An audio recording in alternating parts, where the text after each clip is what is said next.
Boric acid में क्या है, यदि आप देखोगे बोरिक एसिड में कितने इलेक्ट्रॉन है बोरोन के चारों तरफ, 2 4 6, 6 इलेक्ट्रॉन है, होने कितने चाहिए थे, 8, 8। है ना। तो बोरोन के पास यदि आप बोलोगे तो बोरोन के पास क्या है, boron has vacant p orbital,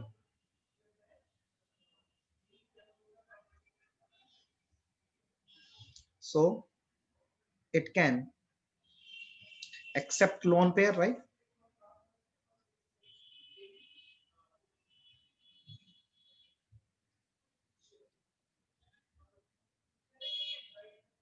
It can accept lone pair, so it is a Lewis acid. Lewis acid का, क्योंकि देखो बोरोन का sp2 हाइब्रिडाइज है, तो s और 2 p मिक्स हुई, एक p तो रह गई ना, तो जो p रह गई वही वैकेंट है और उसमें वो 2 इलेक्ट्रॉन ले सकता है, that's why it is Lewis acid. ठीक है, क्लियर सबको? Yes sir. Point number 2, it is white water soluble solid।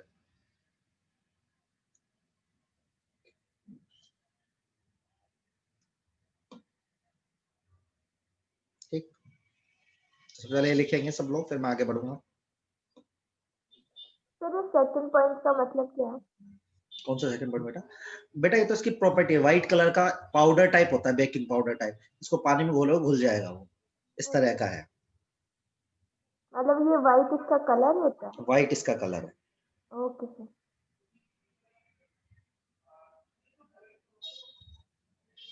लिख लिया। चलिए आगे बढ़ते हैं इसके मेथड ऑफ प्रिपरेशन पे। सर एक बार लास्ट स्लाइड दिखा दीजिए। अच्छा एक सेकंड,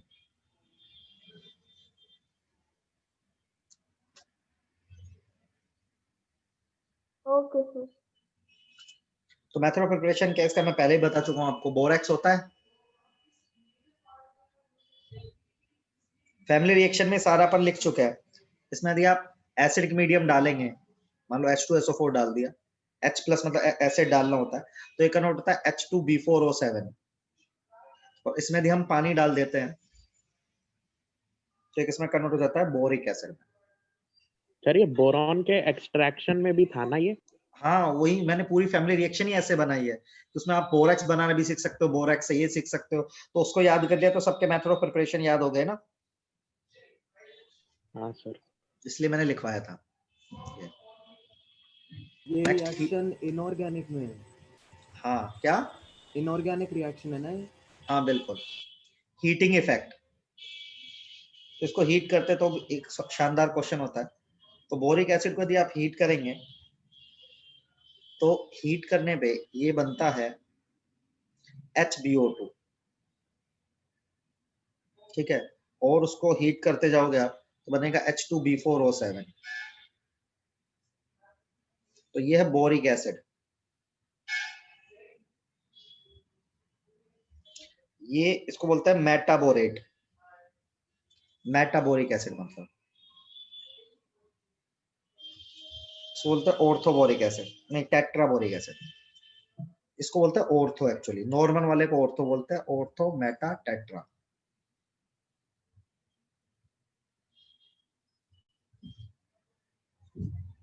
ठीक है, इसको याद रखने का शॉर्टकट क्या है, OMT, ऑर्थो मेटा टेट्रा, और इसको और हीट कर दोगे तो B2O3 बन जाएगा, ऑक्साइड बन जाएगा एंड में। तो इसको ये पूछा जा सकता है आपसे, तो आप इसको याद कैसे रखोगे, OMT, ऑर्थो मेटा टेट्रा, ऐसे याद रखोगे।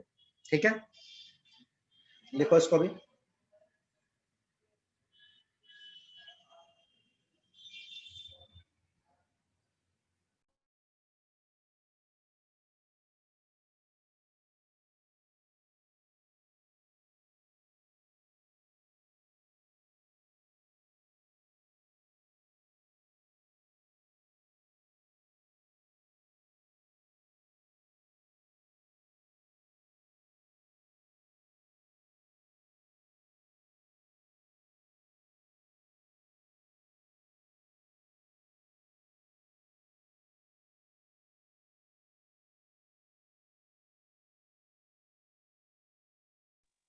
सर ये जो फिर B2O3 जब फॉर्म हुआ तब इसका जो हाइड्रोजन है वो वाटर में कन्वर्ट हो गया।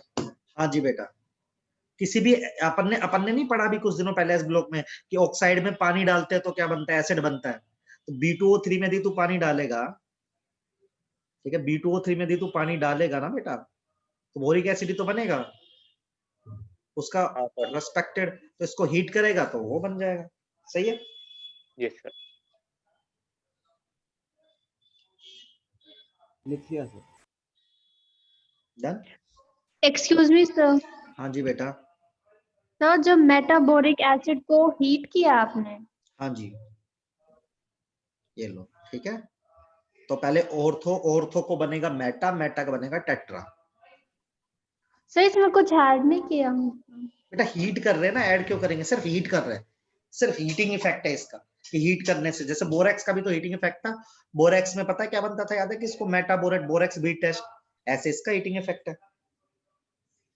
ठीक है, ओके सर।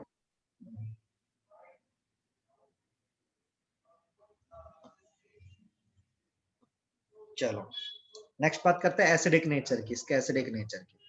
अभी एसिडिक नेचर में एक चीज है वो मैं बाद में पढ़ाऊंगा, टाइट्रेशन, लेकिन अभी के लिए मैं थोड़ा सा ही पढ़ाऊंगा एसिडिक नेचर इसका। एक टॉपिक है उस चैप्टर के एंड में पढ़ाऊंगा, एक दो चीजें जो मेरे को बतानी है।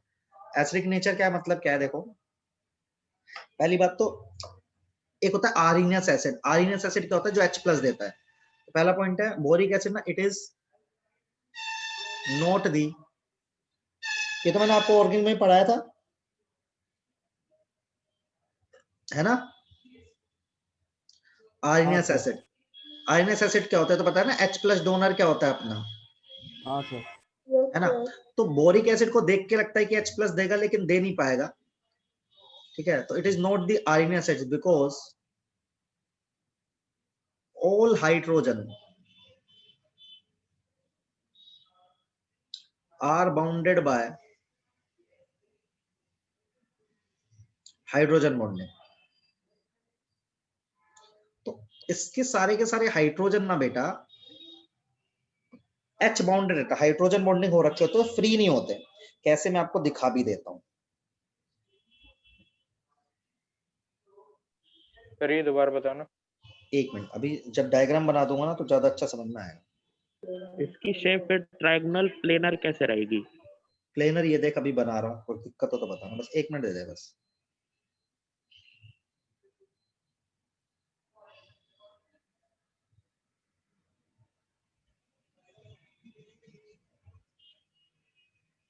तो हेक्सागोनल शीट लाइक स्ट्रक्चर होता है इसका एग्जैक्टली। तो ये देखो, ये अभी दिख रही है प्लेनर ही है ना, 2 मॉलिक्यूल लिखे हैं मैंने।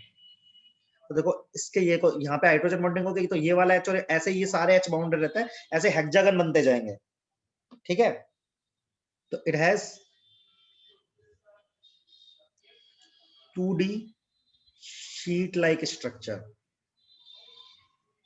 sheet like hexagonal structure, ठीक है। और इसका रीजन क्या है, ड्यू टू हाइड्रोजन बॉन्डिंग।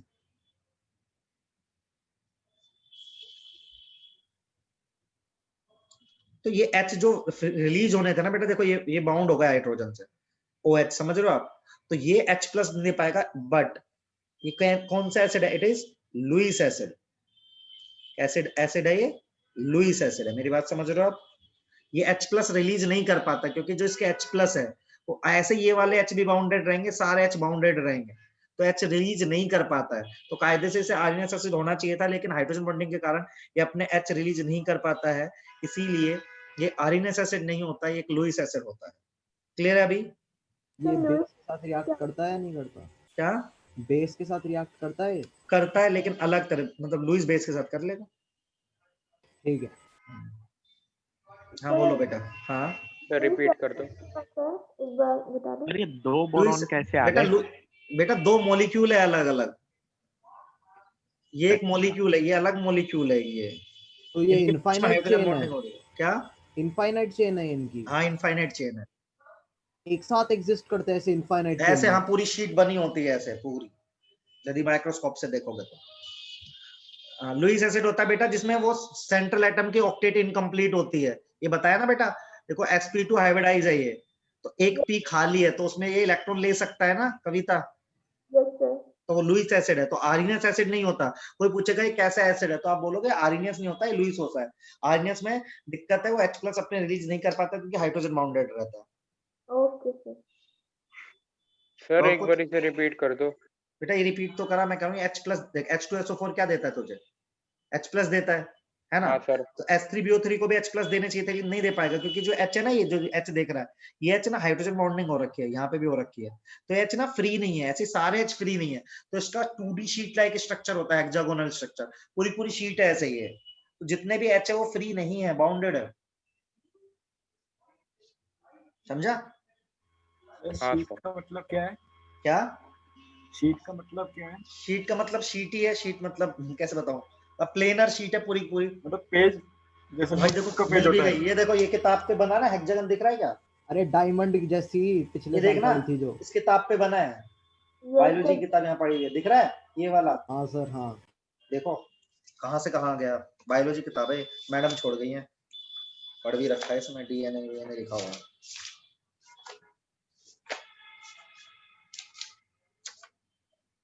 पढ़े नहीं लग गए सर आप तो। तो क्या ढूंढ रहे हो उसमें? तो पढ़ने लग गई क्या? गाना लिखा है इस पे यार, इसलिए देख रहा था। तो बायो की बुक में जाना। हिमांशी मैडम की क्या छूट लिखा है गई। सर? थई थई कुछ लिखा है, पता नहीं क्या, पूछना पड़ेगा मैडम से जब आएंगे। तो बायो की लैंग्वेज में लिखा होगा कुछ। ये भी हो सकता है।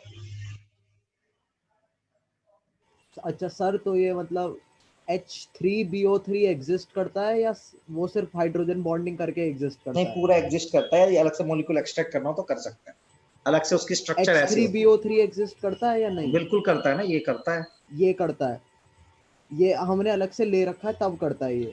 एक्चुअली इसका ये वाला स्ट्रक्चर नहीं होता है, इसका स्ट्रक्चर होता है जो मैंने आगे बनाया, क्योंकि एक मॉलिक्यूल नहीं होगा ना बेटा, इनफाइनाइट होंगे तो हाइड्रोजन बॉन्डिंग होगी, तो एक्चुअली तो ये वाला स्ट्रक्चर ऑब्जर्व किया जाता है। लेकिन तू एक H3BO3 का बोलेगा तब तो वही बताऊंगा ना जो मैंने बताया। सर अगर इसे हीट करे तो ये बॉन्डिंग टूट जाएगी? बिल्कुल हाइड्रोजन टूट जाएगी, तो ये फिर मेटा पे चला जाएगा, और तो बाद मेटा पे चला ये जो जाएगा। इसके अंदर के जो हाइड्रोजन है वो उसी के अंदर के ऑक्सीजन के साथ क्यों नहीं बॉन्ड करते, मतलब वो तो कर दूसरे रखा है ना मॉलिक्यूल बेटा, कर तो रखा है। है सर? एक दूसरे पे क्यों नहीं करता, क्योंकि 120 का एंगल है, 100 दूर रहता है, दूर रहता है तो वैसे ही फोर्स होता है हाइड्रोजन बॉन्डिंग। सही है, ठीक है सर। मैं 1 मिनट रुको, मैं चार्जर लगा देता हूँ, मेरा चार्जर देखा ही नहीं मैंने, बैटरी नहीं है।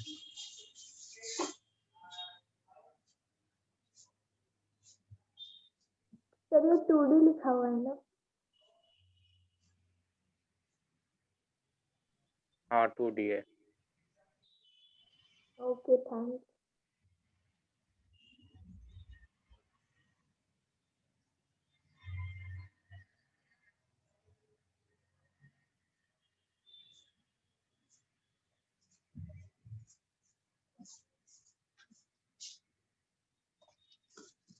हाँ लड़के बोल क्या बोल रहे, 2D लिखा है।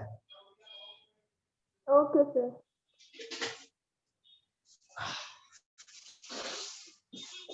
सर पिछला पेज करना एक बार। इससे पिछला, हाँ सर।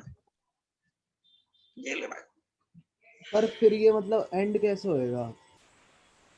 कैसे ये कभी जैसे एंड पिछले कभी साल नहीं हमने होगा पढ़ा था ना, जैसे पिछले साल हमने पढ़ा था वो बेटा, डायमंड का। पॉलीमरिक स्ट्रक्चर होते हैं, उनका कोई एंड नहीं होता, एन मॉलिक्यूल्स है, ये कैसी ऐसे ही बात हुई बोला कि जाता एंड है। नहीं है? एंड मतलब एंड तो होगा ही, तूने 20 मॉलिक्यूल डाले तो 20 अपने आप को ऐसे अरेंज कर लेंगे, 30 डाले तो 30 कर लेंगे, पर वो रहता इस तरह का है।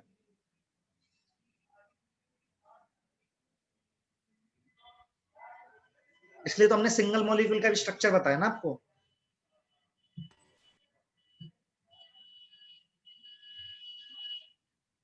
ठीक है, हाँ सर। सर OMT क्या है? ऑर्थो हो रहता है पहले, उसको हीट करने पे मेटाबोरिक बनता है, मेटाबोरिक से टेट्रा, तो याद रखने की ट्रिक है। लिख लिया सब। सर यहाँ पे मेटा तो ओके एसिड सर। है ना? मेटाबोरिक एसिड, नहीं वो एसिड माना जाएगा ना ये? बिल्कुल माना जाएगा, तभी तो इससे BO2 नेगेटिव निकलता है, तो मैंने वो बताया था बोरेट, बताया था मेटा बोरेट, याद है? हाँ सर। तो उसी से ही है।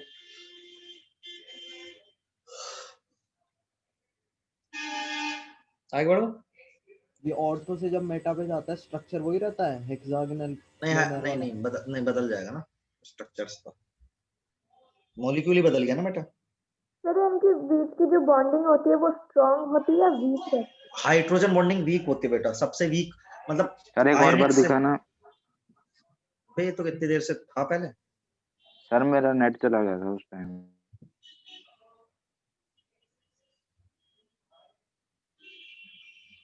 मतलब सर किसी डन भी सर हो गया। हाइड्रोजन के साथ बॉन्डिंग है तो वो वीक ही होगा। हाँ हाइड्रोजन बॉन्ड वीक होता है बेटा, ओके। इसलिए हो रहा है। देख यहाँ पे O जो है ना O, तो O और H है, तो O की इलेक्ट्रॉन नेगेटिविटी ज्यादा है, तो यहाँ पे डेल्टा प्लस, यहाँ पे डेल्टा नेगेटिव। ऐसे जो H होगा नीचे वाला डेल्टा पॉजिटिव, ऐसे उस पे डेल्टा नेगेटिव, तो एक वीक बॉन्ड आ जाएगा ना प्लस माइनस के बीच में, वीक इंटरेक्शन, ओके सर। तो इसलिए वीक होता है। सर हाँ सर जो वाटर के मॉलिक्यूल्स होते हैं वैसे वो केज लाइक स्ट्रक्चर हाँ। मतलब वो भी हाइड्रोजन किस बॉन्डिंग के कारण होता है। हाँ, वो किस टेम्परेचर पे बनना शुरू होता है? यार हर टेम्परेचर पे रहता है, 0 पे भी रहता है, ठीक है। जैसे जैसे टेम्परेचर बढ़ता जाएगा वो कम होता जाएगा, इतना जरूर है वो स्ट्रक्चर। तो 0 से लेकर 100 डिग्री सेल्सियस तक रहेगा, नहीं 0 के नीचे नीचे रहेगा आई थिंक। सर नहीं, जैसे वो एकदम केज लाइक स्ट्रक्चर नहीं बन सॉलिड में जाते रहेगा जैसे- जब तक पानी सॉलिड में रहेगा, आइस फॉर्म में रहेगा ना, आइस का होता है ना वो केज लाइक स्ट्रक्चर। जैसे टेम्परेचर बढ़ाओगे ब्रेक होता जाता है वो। सर जैसे मैंने पढ़ा था फिजिक्स में कि 4 डिग्री पे आइस की जो डेंसिटी होती है ना डेंसिटी में सबसे हाँ, ज्यादा तो 4 पर वो ब्रेक होने लग जाते हैं, सही बात है। और फिर उससे कम में उसकी वॉल्यूम बढ़ने लग जाती है। हाँ 4 उसका डिग्री रीजन मैं से। समझाऊंगा किस दिन फ्री रहूंगा तब, समझा ठीक है दूंगा सर। पूरा ढंग से। तो एक बोरिक एसिड का टेस्ट होता है कि H3BO3 में, इसको कभी कभी ऐसे भी लिखते हैं, यदि आप या तो BF3 डाल दो या तो अल्कोहल डाल दो, C2H5OH कुछ भी डाल दो आप, तो सॉरी मैंने गलत कर दिया, BF3 तो बनेगा, HF डाल दो मतलब, ठीक है। तो ये बनाएगा BF3, इसको फ्लेम में लेके जाओगे, इन फ्लेम, तो ना ग्रीन कलर की फ्लेम आती है। तो इसका कंफर्मेटरी टेस्ट होता है, यही लिखो बस, कि यदि आपने बोरिक एसिड को जानना है तो आप उसमें HF को डाल के उसको फ्लेम में ले जाओगे, तो यदि ग्रीन कलर की फ्लेम आ रही होगी तो आप पहचान जाओगे कि कौन सा एसिड है, बोरिक एसिड है, ठीक। सर ये ओनली HF के साथ में होता है ग्रीन कलर? नहीं बोरिक एसिड का स्पेशल टेस्ट है बेटा, सिर्फ बोरिक एसिड के साथ होता है। Okay sir.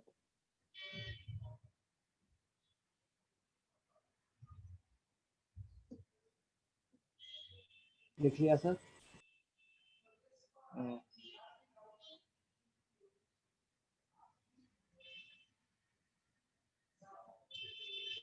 डन। हाँ सर हो गया। नेक्स्ट कंपाउंड है AlCl3, ठीक है। तो AlCl3 का स्ट्रक्चर भी आप देखेंगे तो इसका भी बहुत सुंदर स्ट्रक्चर होता है, इसके बारे में आपको पढ़ना चाहिए। कि देखो इसके पास भी कितने इलेक्ट्रॉन है, कोई देखेगा? sp2 है, हाँ सर ये भी लुईस एसिड है कि नहीं है, 6 इलेक्ट्रॉन है ना, है सर बिल्कुल। सर है। तो ये भी डाइमर बनाता है, जैसे BF3 डाइमर बनाता है वैसे ही ये भी डाइमर बनाता है। नहीं लिखा please show the previous slide, एक मिनट रुको यार पहले लिख लो आप।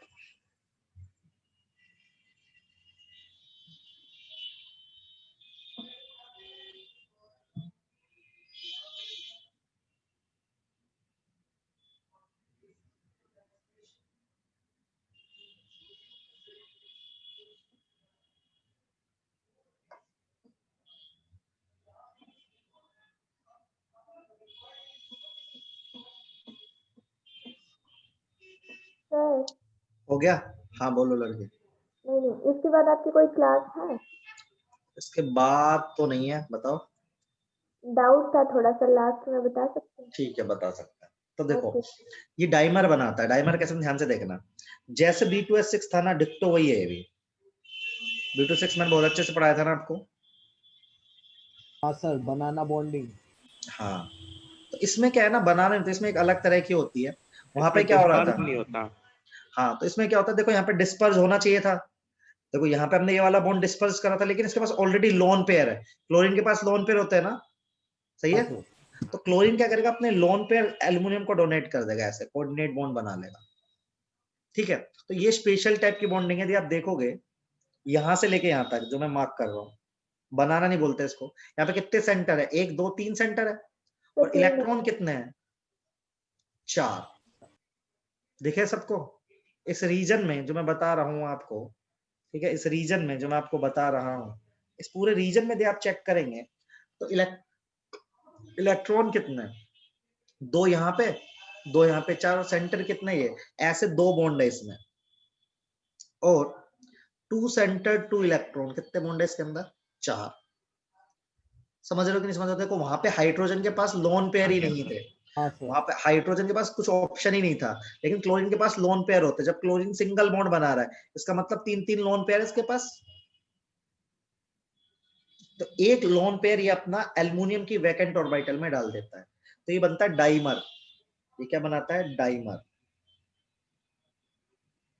समझे कि नहीं समझे? इसको बोलते हैं 4 सेंटर्ड 3 इलेक्ट्रॉन बॉन्डिंग, नहीं सर ये 3 3 सेंटर्ड सेंटर्ड 4 इलेक्ट्रॉन बॉन्डिंग। हाँ, सर ये एल्यूमिनियम के वेकेंट ऑर्बिटल्स की वजह से ऐसी बॉन्डिंग होती है। एल्युमिनियम के पास अभी तक जगह है ना, 2 इलेक्ट्रॉन और खाने के, एल्युमिनियम हाँ के सर। पास दे, तो वो खाने के लिए दे देता है। ये sp2 है ना, सिर्फ एक p खाली होगा।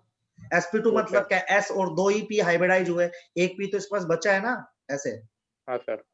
तो ये अपने p जो क्लोरीन अपना लोन पेयर इसके वैकेंट p ऑर्बिटल में डाल देगा, सही तो है। सर उससे तो बस एक ही ऑर्बिटल भरेगा ना। तो बेटा वही तो बस एक ही तो है उसके पास, p, हाँ ठीक है सर। एक ही भर गया। सर बॉन्डिंग का नाम क्या है? 3 सेंटर्ड 4 इलेक्ट्रॉन ही बोलते हैं बेटा, इसका कोई नाम नहीं है स्पेशल। इसमें तो सबके बॉन्ड ऑर्डर और सेम ही होंगे ना। नहीं, इसमें तो हाँ सब वही है, सब कुछ सेम है, इसमें कुछ भी नहीं है। बॉन्ड एंगल बॉन्ड लेंथ का कोई झंझट नहीं, क्योंकि बॉन्ड ही बन गया ना, डिस्पर्जन नहीं है इसके इसमें। हाँ सर।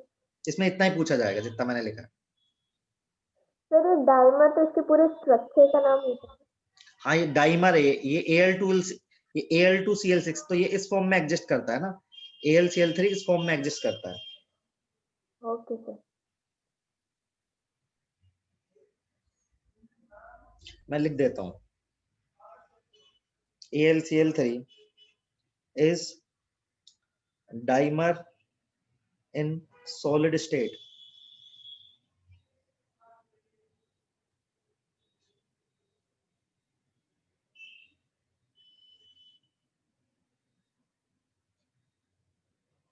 ठीक है, और इन गैस एट लो टेम्परेचर। यदि गैसेस फॉर्म में देखोगे तो लो टेम्परेचर पे डाइमर रहेगा, हाई टेम्परेचर कर दो तो बीच में से टूट जाएगा, क्योंकि काइनेटिक एनर्जी ज्यादा होती है ना मॉलिक्यूल की, तो फिर इस फॉर्म में नहीं रह पाएगा। यदि आप गैसेस फॉर्म में ले गए इसको, तो वैसी काइनेटिक एनर्जी आई होगी पार्टिकल की, और आपने टेम्परेचर बढ़ा दिया, तो फिर ये टूट जाएगा इसका डाइमर, ये फिर इंडिविजुअल मॉलिक्यूल की तरह एग्जिस्ट करेगा। आगे बढ़े। सर इसकी पहले वाली स्लाइड दिखाना एक बार।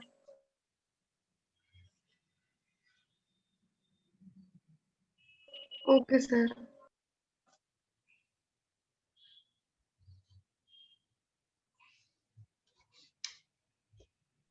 सर ये flash in gas at low temperature क्या है? मतलब या तो सॉलिड स्टेट में डाइमर है या गैस में डाइमर है, पर लो टेम्परेचर पे। ओके। जो AlCl3 डाइमर बनाता है तो सॉलिड स्टेट में है।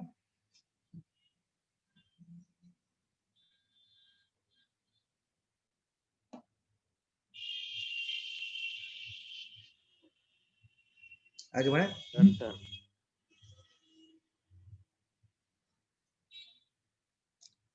मेथड ऑफ प्रिपरेशन, तो इसका मेथड ऑफ होता है Al2O3 plus carbon plus Cl2 डालने से बनता है। ये कुछ रिएक्शन है जो जिसपे अपना कोई ट्रिक नहीं लगती है, तो हम सीधा याद रखते हैं। इसके 1 2 रिएक्शन है जो आप भी याद भी रखनी है आपकी। एक तो आपको आती होगी, देखो AlCl3 में पानी मिलाओगे तो सोचो क्या होगा, ये कोई बता सकता है मुझे? देखो Al में से प्लस निकलेगा तो ये पानी से क्या बनाएगा, AlOH बनाएगा ना। Yes sir. ये तो आसान है ना, सबको तो आता है। एक रिएक्शन आपको पहले बताई थी, NaOH plus Al, sorry sir ये HCl गैस के फॉर्म में निकलेगा? हाँ बेटा। अच्छा एक रिएक्शन है NaOH प्लस AlCl3, कोई बताएगा मुझे? ये मैंने एच ब्लॉक में पढ़ाया था। AlCl3 मतलब क्या है? NaLO2। हाँ, तो चाहे आप इसमें NaOH प्लस AlCl3 का मतलब क्या है? बनेगा वही रिएक्शन, आप किसकी करा रहे हो? Al2O3 की करा रहे हो कायदे से, सही बात है ना? हाँ सर। एम्फोटेरिक का सोल्ट हो चाहे तो ऑक्साइड हो, वही बनेगा, तो ये आपको याद होना चाहिए। Perfect. It is white solid, इसको भी लिख देता हूं।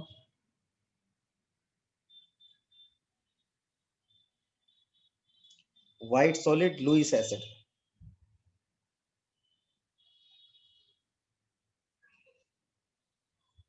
अच्छा इसकी दो फॉर्म होती है, एक होता है हाइड्रेटेड, तो उसका फॉर्मूला होता है AlCl3.6H2O, वाटर ऑफ क्रिस्टलाइजेशन।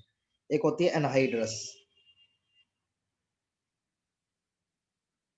वो तो खाली AlCl3 रहती है।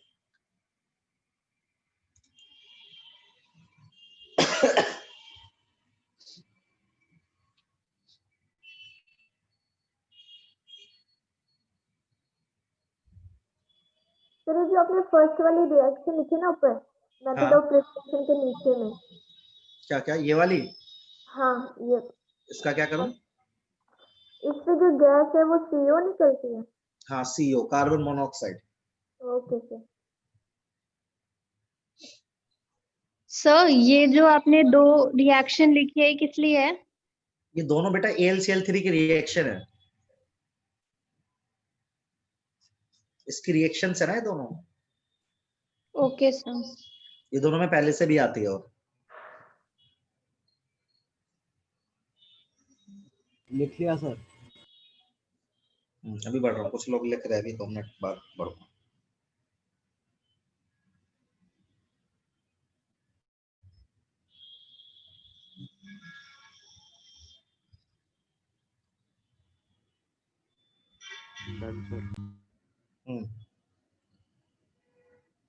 अब देखिए यार, एक होता है फिटकरी, सुनिए आपने फिटकरी सुना है?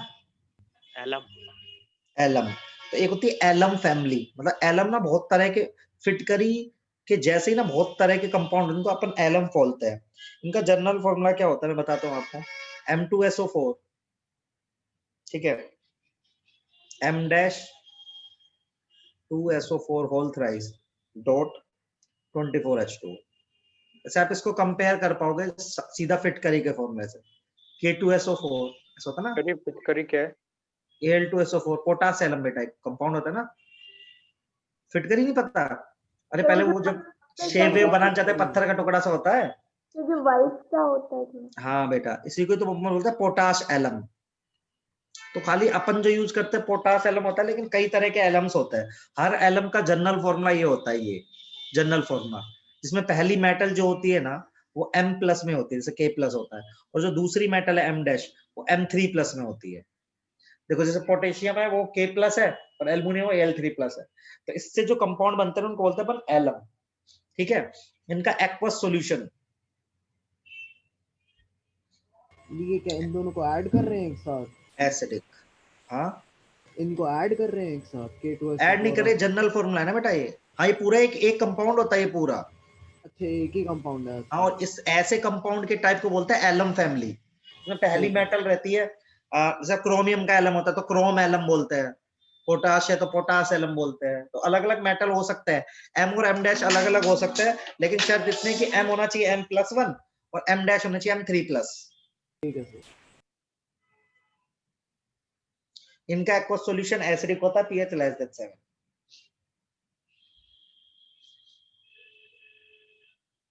इनके यूज भी पूछे जा सकते हैं आपसे, तो यूज लिख देता हूँ। सर वो M2 डैश है? हाँ बेटा। सर ये कौन सा एलिमेंट है? बेटा जनरलाइज किया है ना, M डैश और एक M, दो मेटल है, जैसे यहाँ पोटेशियम और एल्युमिनियम। सो M डैश हमेशा +3 ऑक्सीडेशन स्टेट में रहेगा और M रहेगा +1 में। Okay sir.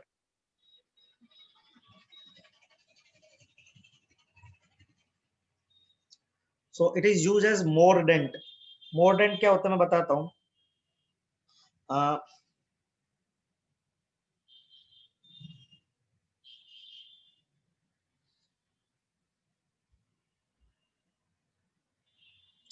और ये जर्मीसाइड तो होता ही है, आपको पता ही है यार, आजकल तो यूज नहीं करते इनको अपन।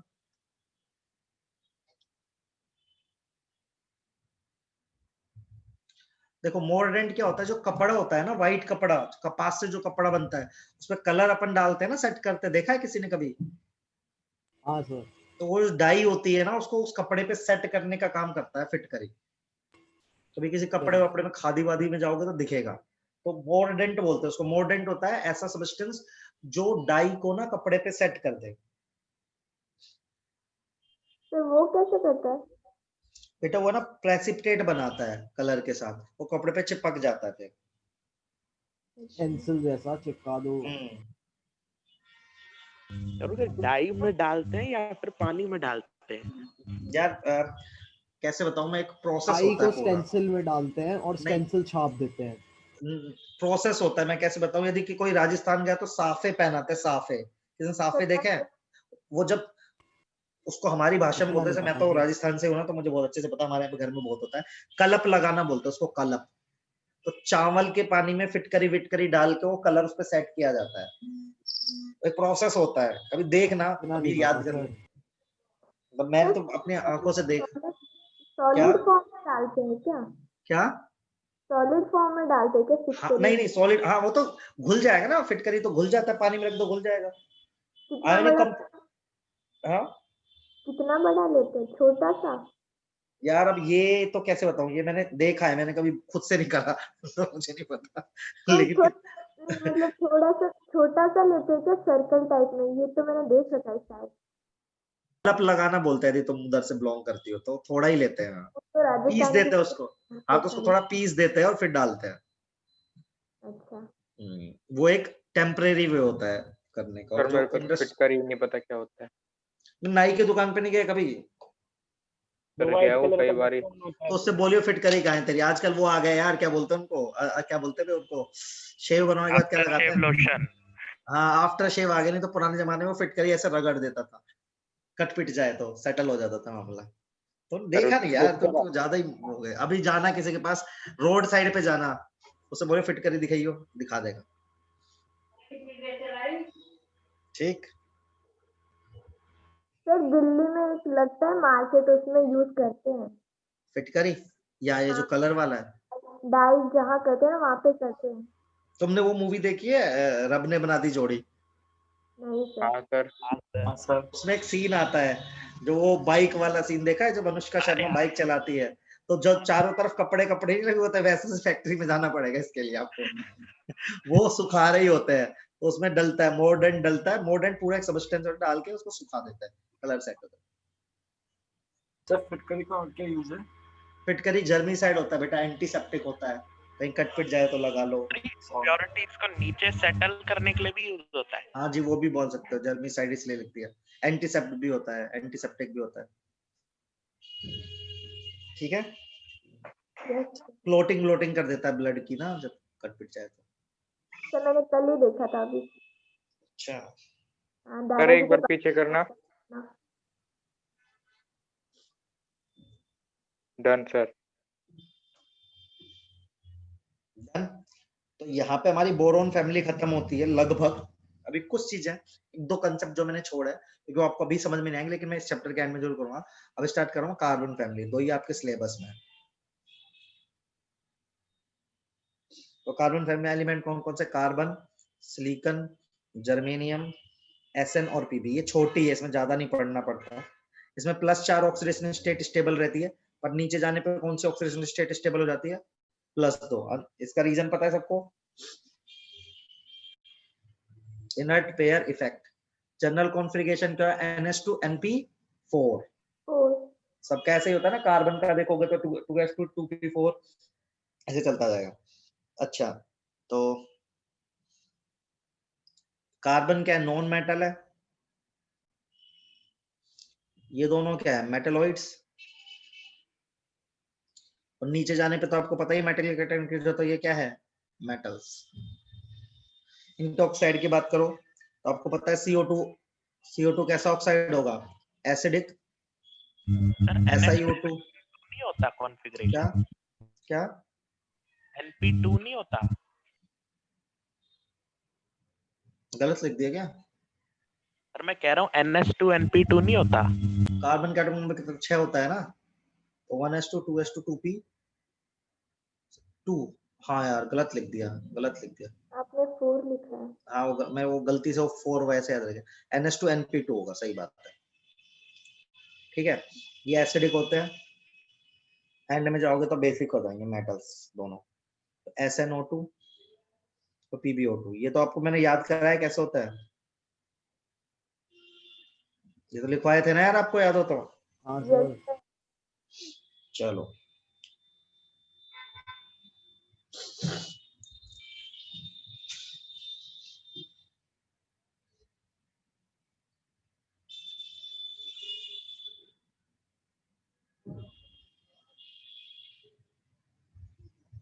लिख लिया सर। Sir 1 minute sir.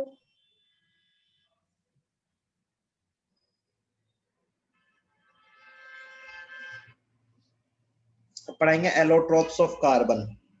ये आपने 10th में ही पढ़ा था, वैसे पढ़ा था कि नहीं पढ़ा था? पढ़ा था सर।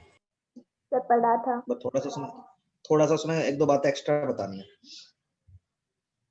सर हो गया। Okay. तो एलोट्रोप्स में दिखाना सर एक बार।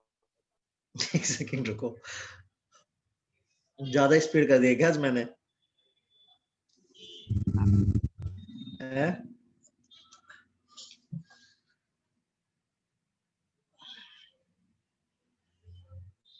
हो गया सर। तो देखो इसमें क्या क्या होता है आपके पास, पहले पढ़ लेता है मैं, क्योंकि मैक्सिमम चीजें आपको शायद इसमें पता होंगी, लेकिन जो जो नहीं पता है मैं एक साथ लिख रहा हूँ इसलिए कि स्ट्रक्चर कैसा होता है, बस सारे पॉइंट चल रहे, स्ट्रक्चर, डेंसिटी और थर्मल कंडक्टिविटी,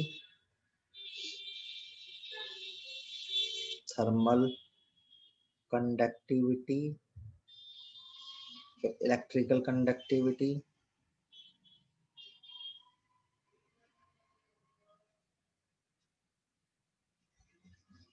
फिर कंसंट्रेशन का, हाँ फिर ये एक इंपॉर्टेंट है कंसंट्रेटेड HNO के साथ रिएक्शन। तो यहां मैं लिखूंगा ग्रेफाइट या डायमंड। डायमंड किस किस को पसंद है? मेरे को नहीं पता। हैं? मेरे को नहीं लड़कियों को पता। पसंद होगा, तुम्हें नहीं पसंद? सर सभी को पसंद होगा। स्ट्रक्चर 3D कोवेलेंट होता है इसका। हाँ सर, हेक्सागन। बिल्कुल, और इसमें कार्बन का हाइब्रिडाइजेशन क्या होता है कोई बताएगा? डायमंड में sp3 होता है, बताओगा ना आपको? हाँ सर। ग्रेफाइट का स्ट्रक्चर कैसा होता है? 2D covalent, sheet like structure होता है, सही बात है, पढ़ा होगा ना यस आपने? सर। यस और सर। इसमें जो हाइब्रिडाइजेशन होता है वो कैसा होता है? सॉरी इसमें sp3 था ना, इसमें sp2 होता है। तो कार्बन की ना एक वैलेंसी फ्री होती है ग्रेफाइट में, ये पढ़ा ना सबने भाई। कार्बन हाँ, डायमंड में तो 4 तरफ से कनेक्टेड रहता है, लेकिन ग्रेफाइट में 3 तरफ से कनेक्टेड रहता है। तो जो एक इलेक्ट्रॉन फ्री रहता है वही रेस्पॉन्सिबल होता है किसके लिए? Under forces. थर्मल कंडक्टिविटी के लिए ना बेटा, वो इलेक्ट्रिकल कंडक्टिविटी के लिए। भाई डायमंड तो इंसुलेटर होता है, सही नहीं है क्या? बेस्ट नहीं पढ़ा? हाँ सर। ग्रेफाइट करना, हाँ। डेंसिटी किसकी हायर होती है? डायमंड की डेंसिटी हाई होती है क्योंकि कॉम्पैक्ट स्ट्रक्चर है। ठीक है, थर्मल कंडक्टिविटी डायमंड की लो। एक्सीलेंट। लो नहीं होती डायमंड की? लो नहीं होनी चाहिए, एक्सीलेंट कितनी होगी ना? गरम थोड़ी होता है डायमंड। हाँ वो तो उल्टा लिख दिया शायद, रुको। गरम होता ही नहीं बल्कि होता। कोई नहीं, मैं उल्टा लिख दिया शायद, एक मिनट चेक करना तो मैंने कहीं एक बार देख लेता हूँ। इलेक्ट्रिकल कंडक्टिविटी, ये डायमंड की भी लो होनी चाहिए। दोनों की बहुत कम होनी चाहिए। हाँ इसकी यस है और इसकी इलेक्ट्रिकल, ये तो नो ही है इलेक्ट्रिकल। तो थर्मल कंडक्टर कौन अच्छा होता है, एक सेकंड मुझे याद आने दो। थर्मल यार, डायमंड की थर्मल अच्छी होती है थर्मल। अच्छी क्या आप कैसे? कर रहे हो सर? भट्टी में डायमंड डालते हैं तो वो गरम थोड़ी होता है। बेटा वो कंडक्ट, वो अलग चीज हो गई, वो हीटिंग हो गई, अपनी हीट को पास ऑन करना, तभी तो नहीं टूटता वो, सही है बेटा। सर आर पार कैसे निकल जाएगी हीट? हाँ ऐसे वो ट्रैप कर लेता है सर लाइट हीट को। हाँ नहीं सर, नहीं करता बेटा, मैं बता रहा हूँ। अच्छा होता है सर कंडक्टर ट्रैप उसका। भी करते हैं, रिफ्लेक्ट भी करते हैं ना मैं लाइट। बताता हूँ, एक होता है मेल्टिंग। डायमंड ना मेल्ट नहीं होगा, तुम उसको हीट देते जाओगे तो लिबरेट करता जाएगा, तभी तो अच्छा कंडक्टर हुआ ना। वो कंडक्टर थोड़ा ना प्लास्टिक बेकार कंडक्टर है, हीट देते ही मेल्ट हो जाता है, समझ रहे हो? थर्मल कंडक्टर का मतलब है हीट को पास ऑन करना। तो डायमंड कर सकता है, ग्रेफाइट नहीं कर सकता। ग्रेफाइट तो मेल्ट हो जाएगा, टूट जाएगा, डायमंड नहीं टूटेगा। सही तो बात है, समझे? मेल्ट वाला तो अलग पास ऑन करना गलत शब्द हो गया सर फिर। क्या? पास ऑन नहीं करता हीट वो, ना वो रिलीज करता है, वो बस उसे सह सकता है। हाँ तो सह सकता है तो उसकी हीट कैपेसिटी हो गई वो, ठीक है। सहना लेकिन हीट बेटा वो हीट कैपेसिटी। सह नहीं सकता, लिबरेट भी कर ही देगा ना, एक लिमिट तक लिबरेट कर देगा, काफी लिमिट तक। ऐसा ग्रेफाइट नहीं कर पाएगा। सर अगर हम ग्रेफाइट को ओवर चार्ज दे दे तब तो वो गर्म हो जाएगा। गर्म नहीं होने की बात हो रही ना यार, ये तुम थर्मल कंडक्टर है, हीट का कंडक्शन होना, एक सिरे से दूसरे सिरे पे जाना विदाउट मेल्टिंग। तो ग्रेफाइट मेल्ट हो जाता है या कंडक्ट नहीं कर पाता? टूट जाएगा ग्रेफाइट, ब्रिटल हो जाएगा, टूट टूट जाएगा। जाएगा। ये करता रहेगा, तभी तो गुड कंडक्टर हुआ ना बेटा। Okay sir. जैसे वायर है, वायर जब हीट होके जल जाता है तो बेकार कंडक्टर होता है ना, अच्छे वायर नहीं जलते तो अच्छे कंडक्टर होते हैं। तो ये है, इसकी एक रिएक्शन बहुत इंपॉर्टेंट है। डायमंड की तो कोई रिएक्शन होती नहीं कंसंट्रेटेड HNO3 के साथ भी, ठीक है। लेकिन यदि आप ग्रेफाइट में डाल देंगे तो एक मेलिएटिक एसिड बनता है, बहुत इंपॉर्टेंट है। मेलिएटिक होता है hexa carboxylic, hexa sorry benzene hexa carboxylic acid, ठीक। लिख दीजिए साइड पे। क्या ये वही लिखा? जो ये लिखा ना मेलिएटिक एसिड, सब तो लिखा। क्या लिखूं बताओ? वही हेक्सा बेंजीन कार्बोक्सिलिक जो भी बोल रहा हूँ। नाम तो आसान है ना बेटा, बेंजीन हेक्सा कार्बोक्सिलिक एसिड पढ़ाया हुआ है, इसमें क्या लिखूं बता?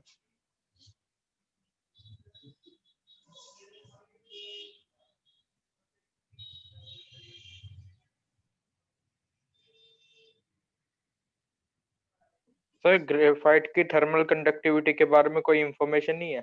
नहीं बेटा, इन दोनों का कंपैरिजन है, इन दोनों का। तो ये एक्सीलेंट है, सामने पूरा ये लिख देता हूँ, ऐसा बोलेगा। कंपैरिजन कर रहा हूँ ना बेटा।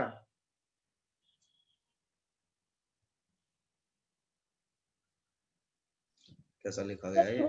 थोड़ी सी भी हीट कंडक्ट नहीं करता क्या? अरे बेटा सर करता बढ़िया लग है, रहा था। करता है बेटा, करता है। ये नहीं कह रहा हूँ करता नहीं है, मैं कह रहा हूँ अभी तो इन दोनों में कंपैरिजन चल रहा है ना। जैसे डेंसिटी में इसको हायर लिखा तो लोअर हो गया, इन दोनों में कंपैरिजन कर रहा हूँ ना बेटा, समझ रही? ये नहीं कह रहा कि ग्रेफाइट नहीं करता, ग्रेफाइट करता होगा, लेकिन मैं कंपैरिजन दोनों का कर रहा हूँ। और लैटिस वाइब्रेशंस क्या होती हैं? लैटिस वाइब्रेशंस, हाँ ये कहाँ पढ़ा फोनॉन। तुम? हैं? यही गूगल कर रहा था मैं, डायमंड की थर्मल कंडक्टिविटी, अच्छा, उसमें ही वो आ तो गया। लैटिस वाइब्रेशन में होता है पास ऑन हीट करना। क्योंकि क्या होता है कि जैसे ना लैटिसेस क्या होता है, एक पार्टिकल है दूसरा पार्टिकल स्ट्रॉन्ग फोर्स से जुड़े हुए हैं, बराबर फोर्स से, एक फिक्स क्रिस्टल बोलते हैं इसको। तो ये जब टूटेंगे तो सारे एक साथ टूटेंगे, नहीं तो नहीं टूटेंगे। जो परफेक्ट क्रिस्टल होता है ना, उसकी खास बात ये होती है कि जब वो टूटेगा तो पूरा का पूरा टूटेगा, नहीं तो नहीं टूटेगा। तो आप उनकी हीट कैपेसिटी अच्छी होती है तो they can conduct the heat. लेकिन जो अमोर्फस होता है, मतलब दो पार्टिकल बीच में, मान लो एक में तो बहुत ज्यादा फोर्स है, पास पास है, एक बहुत दूर दूर है, एक और दूर दूर है, तो इनमें होता है कि कहीं पे टूट गया कहीं पे टूट गया, इनका मेल्टिंग पॉइंट भी फिक्स नहीं होता। अच्छा ठीक है सर। मतलब मेरा कहना है कि ग्रेफाइट हीट झेलता जाएगा तो पास ऑन भी करेगा ना, मेल्ट नहीं होना है उसको। मेल्ट हो गया तो फिर बेकार कंडक्टर है ना यार। हाँ सर ठीक है। उसका नाम क्या बताया था आखिर में जो आपने लिखा है? तुम बताओ यार नाम उसका, मैं क्या बताऊं? इसका नाम क्या होता है? इसका नाम क्या होता है बता तुषार? बेंजीन कार्बोक्सिलिक एसिड पढ़ाया था। अरे हेक्सा यार, हेक्सा हाँ यार। तो benzene hexa carboxylic acid, easy तो है। तो मैलिक एसिड क्या लिखा है ये आपने? क्या? इसका Common कॉमन name। नेम है बेटा मेलिएटिक एसिड, कॉमन नेम।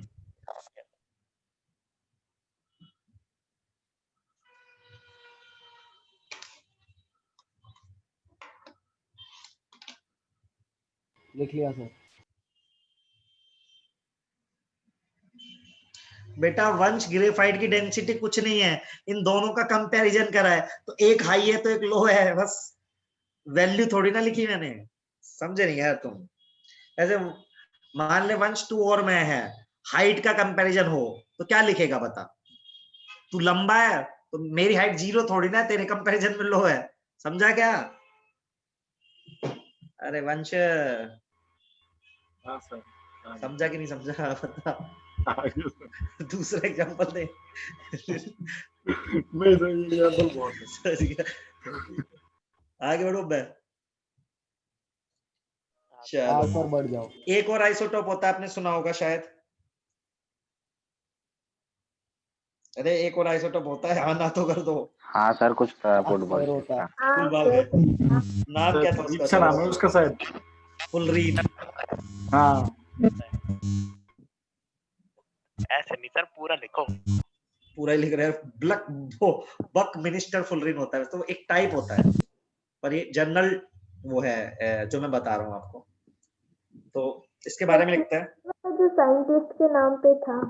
अब बेटा वो C60 को बोलते हैं। नॉर्मली एक तरह के फुलरीन होते हैं, कई तरह के होते हैं ना, C60 C70 बहुत सारे होते हैं। मोस्ट कॉमन जैसे C60 होता है जो आपने पढ़ा था, कभी कभी C70 भी होता है, तो अपन जनरलाइज अभी कौन सा पढ़ रहे हैं? अपन जनरल पढ़ रहे हैं में। ठीक है। तो it is a molecular solid. Molecular मतलब पूरा का पूरा इतना बड़ा एक मॉलिक्यूल है, molecular solid, and purest form of carbon. सबसे ज्यादा प्योर इसमें ही होता है कार्बन, ठीक है। नो फ्री वैलेंसी, मतलब कार्बन की वैलेंसी कहीं पे भी फ्री नहीं होती है।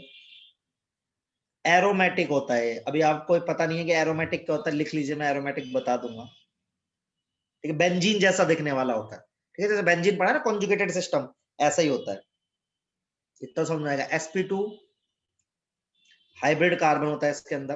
बेंजीन तो थोड़ी होता है, फुटबॉल शेप्ड होता है ना ये तो। बेटा उसमें जो एक रिंग होती है ना, एक रिंग फुटबॉल में बनी है तो कई रिंग से बना है वो, सही है। एक रिंग एरोमेटिक है। हाँ उसमें सारी रिंग एरोमेटिक है। Okay sir. ठीक, तो इसमें क्या होती है, जो आपके होते हैं, एक होती है 5 मेंबर रिंग, ये जेई या नीट का सवाल हो सकता है। 5 मेंबर रिंग होती है इसके अंदर, और 6 मेंबर रिंग होती है, तो पूछा जाता है कितनी कितनी होती है। तो 5 मेंबर होती है 12, ये होती है 20, और ये बात करी मैंने C60 की। ये सवाल बहुत फेमस है। अब 10th नहीं है ना आपकी, तो 10th में तो ये सब पूछते थे, यहाँ पे जेई ये पूछता है आपसे कि जो C60 की रिंग है ना, उसमें कितनी 5 मेंबर और कितनी 6 मेंबर है, तो 12-20 ऐसे याद रखा रखता है, 12-20 करके। सर ये फिफ्थ वाला पॉइंट दोबारा बता दीजिए। बेटा जो रिंग बनेगी ना पूरी, जो आपने फुटबॉल वाला स्ट्रक्चर देखा होगा, तो उसके अंदर 5 मेंबर रिंग होगी और 6 मेंबर रिंग होंगी। तो 5 मेंबर रिंग होंगी 12 और 6 मेंबर होंगी 20, ठीक है, लिखा है। और ये है सोल्यूबल इन C6H6। C6H6 पता है आपको क्या होता है? Yes sir. ठीक, सर तो ये भी 3D होता है? हाँ बेटा 3D molecule, 3D covalent molecule. Okay sir. आप अभी नेट पे सर्च करके देख लेना फुल रिंग को, ठीक है। पता एरोमेटिक कैसे है? क्या एरोमेटिक कैसे है? बेटा कॉन्जुगेटेड रहता है, एरोमेटिक मतलब ऐसा सिस्टम, 4n+2 पाई इलेक्ट्रॉन होते हैं, जैसे यहाँ पे 6 इलेक्ट्रॉन है ऐसे, पाई बॉन्ड। हाँ पाई इलेक्ट्रॉन्स, पाई बॉन्ड्स नहीं। मैं पूछ रहा हूँ कि C60 में कहाँ होते हैं पाई बॉन्ड्स? होते हाँ हैं मैं एक फिगर बेटा देख, जब देख कार्बन sp2 आ रहा है तो जाहिर सी बात है एक वैलेंसी फ्री होगी कार्बन की। sp2 कार्बन मतलब क्या, डबल बॉन्ड ही तो बनाएगा जब वैलेंसी फ्री नहीं है तो। नहीं समझा लड़के? है तुषार, समझ गया? ठीक, देखो ऐसे करंट सा कैसे मार रहा है तू, एकदम बोलते ही टू टू टू टू आ रहा है। अच्छा सबको होगा। कंप्यूटर खराब हो रहा है। क्या? मुझे लगा मेरा कंप्यूटर खराब हो रहा है, मैं तब से ईयरफोन सेट कर रहा अच्छा सर मुझे लगा कि आपकी साइड से आवाज आ रही है। नहीं यार, मैं तो बहुत ही शांत आदमी हूँ। मैं तो पूरे एक फ्लोर पे अकेला हूँ। हाँ बोल लड़की। ये प्योरेस्ट फॉर्म ऑफ कार्बन लिखा है। कार्बन बेटा ये सबसे प्योर कहीं मिलता है तो इसमें ही मिलता है।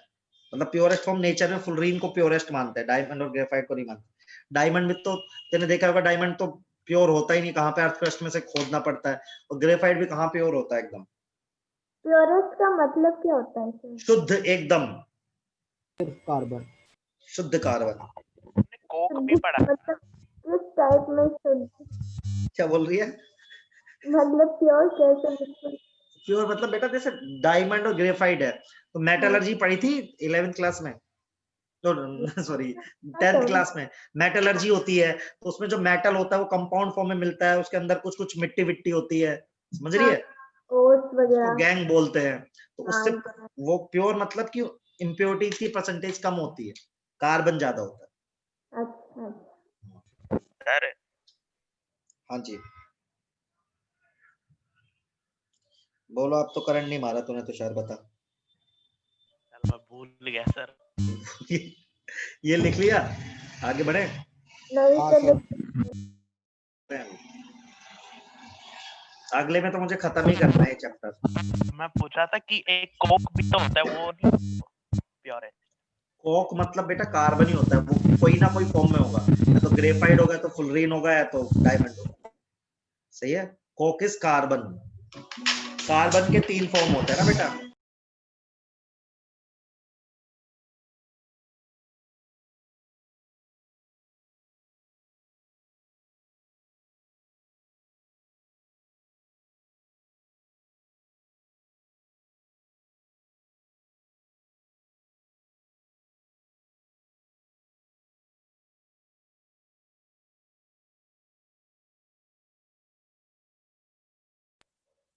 एस ब्लॉक की मॉड्यूल हो गया कैसे अपलोड?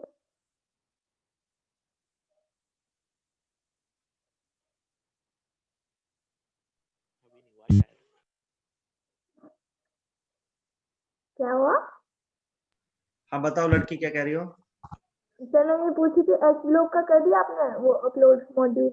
यार मैंने बोला था चेक करूंगा, मैंने नहीं, नेहा मैडम को बोला था, चेक कर लेते हैं एक बार अभी। ठीक है सर। आगे बढ़ूं? Yes sir. थोड़ा सा और पढ़ा देते हैं बस। मेथड ऑफ प्रिपरेशन, दोनों की कार्बन सिलिकॉन की एक जैसे पढ़ेंगे। तो देखो यहाँ पे क्या होता है, कार्बन होता है, ये ना इम्प्योर कार्बन है, समझ रहे हो आप? इसके अंदर डालते हैं अपन SiO2। तो कार्बन 3 लिखने का मतलब है कार्बन एक्सेस में है। इससे क्या होता है, जब ये सिलिकॉन ना ये बनाता है, अपना कार्बाइड बनाता है, प्लस CO गैस निकलती है। आप इसको और हीट कर देते हो 380 डिग्री टाइप, ये टेम्परेचर याद नहीं रखना, तो आपको जो कार्बन मिल जाता है प्योर प्लस SiO2। देखो जहां से चले थे वहीं आ गए, लेकिन ये आ गया प्योर, ये ग्रेफाइट। तो ये जो नेचर से मिला था, ये वो कार्बन जो नेचर से मिला था, उसमें SiO2 डाला, SiC प्लस है, फिर उसको हीट करा, फिर कार्बन बना। लेकिन जो कार्बन बना है वो प्योर बना है, बाकी इंप्योरिटीज पीछे ही रह गई। जैसे इंप्योरिटी थी ना, तो सिर्फ कार्बन ने रिएक्ट किया, इंप्योरिटीज ने सिलिकॉन से रिएक्ट नहीं किया। समझ रहे हो आप मेरी बात? 3C क्यों नहीं लगाया नीचे? क्या? 3C क्यों नहीं लगाया नीचे? क्योंकि बेटा 2C यहाँ पे मिक्स हो गए, बैलेंस कर रखी है। तो कुछ भी मत लिख, ऐसा ही बना दे तो भी चलेगा। ये है कार्बन का। यदि आप सिलिकॉन का देखोगे तो भी सेम है। सिलिकॉन में क्या होता है, आपको नेचर से सिलिकॉन मिलता है SiO2 के फॉर्म में, उसमें आप डालते हो कार्बन, ये इम्प्योर, और ये एक्सेस में भी है। सिलिकॉन को बनाने का तरीका भी यही है कि आप कार्बन सारी इंप्योरिटीज लेके उड़ जाएगा, जो मिलेगा आपको सिलिकॉन मिलेगा, जो कि आपको कैसा मिलेगा, प्योर मिलेगा। क्योंकि जब SiO2 रिएक्ट करेगा ना, तो कार्बन से कार्बन ऑक्सीजन ले जाएगा, सिलिकॉन अलग से रह जाएगा, और इंप्योरिटीज अलग से हट जाएंगे। ये दो ही कार्बन को बनाने का मेथड ऑफ प्रिपरेशन है, सिलिकॉन को लगभग सेम है। तो जब कार्बन एक्सेस में है तो कार्बन बनेगा, जब सिलिकॉन एक्सेस में तो सिलिकॉन बनेगा, सिंपल। तो ये जो फर्स्ट वाला जो कार्बन था, इसमें एक्सेस में कार्बन है ना? हाँ मतलब 3C लिख दिया तो 3 कार्बन था, कार्बन ही एक्सेस में, एग्जैक्टली वही बना रहे हैं।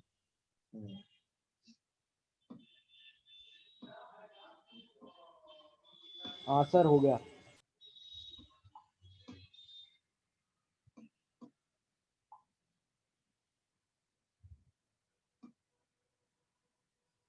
हो गया? हाँ हाँ सर। इतना ही रखे और पढ़ना है? बताओ। सर बस रहने देते हैं। डाउट तो करंट लेंगे। Of the day.